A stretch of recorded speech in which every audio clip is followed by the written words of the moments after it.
Hi guys, this is the tips and tricks video for this cabled hat and mitten set.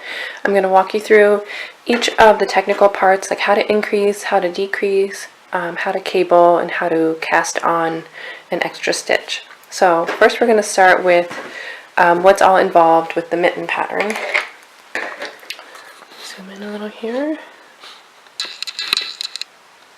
Okay, so the first thing you're going to need to know is how to increase.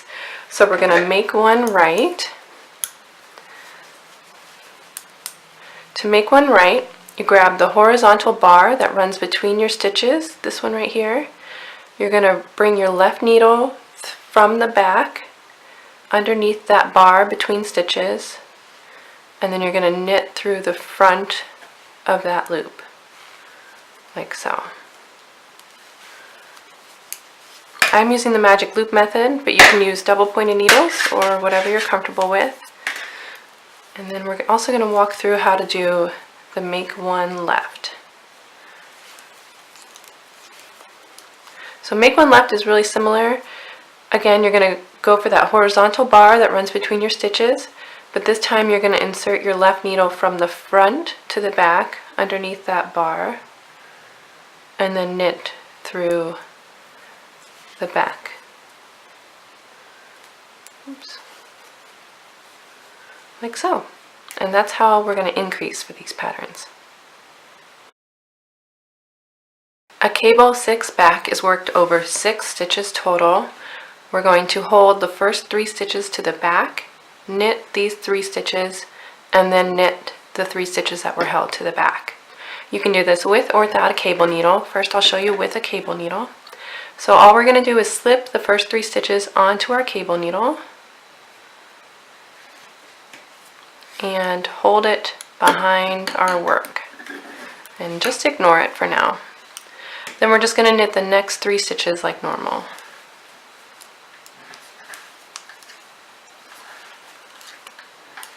And then we're going to slip the 3 stitches from the back cable needle back onto our needle.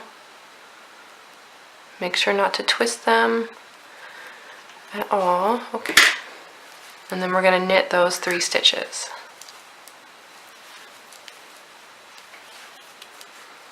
And that's it. We have our cable 6 back. To cable without a cable needle will be done in the same manner as with a cable needle.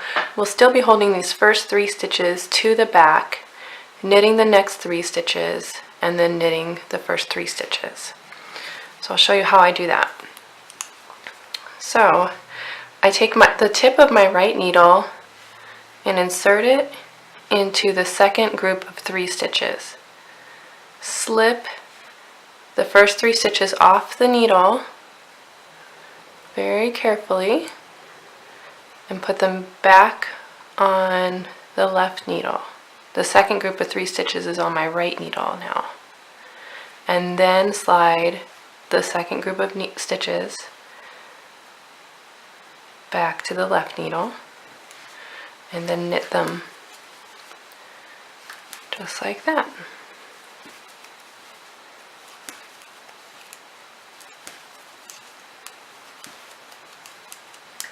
And we have our cable. When you finish your thumb gusset, you're just going to knit until you get to your marker. Remove your marker, and I've threaded a piece of scrap yarn on a yarn needle here, and I'm just going to slip all the stitches between my markers onto the scrap yarn. So 4 on this side and 5 over here.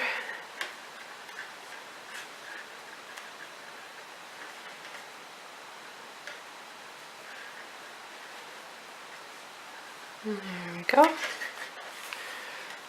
I have 9 stitches total there. And then I'm going to just pull my needle through, and we're going to do a backwards loop cast on. So what that means is we're going to cast on 1 stitch. I'm just going to grab the yarn in my left hand, and then I bring my thumb under and around, And I'm just going to slip that onto my needle. And we'll tighten that up.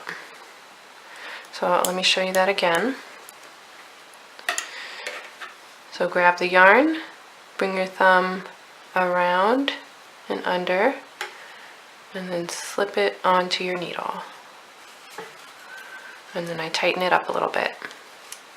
And then we can remove that second marker and just keep on knitting. For the decreases, we'll start with a slip slip knit. There are a couple of different ways to do this, but I generally prefer to slip the first stitch knitwise, slip the second stitch purlwise, and then bring my left needle back through the front of both stitches and knit them together.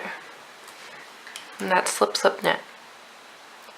For knit two together, we just go into both stitches knitwise and knit them together. To purl two together, you go into two stitches at the same time purlwise and purl them. A centered double decrease decreases two stitches at once, and to do that we're going to slip two stitches together knitwise to the right needle. You want to slip them at the same time together, and then knit one stitch, and then pass the two slip stitches over the stitch you just knit. And that makes a pretty centered decrease right here. So now we have one stitch instead of three.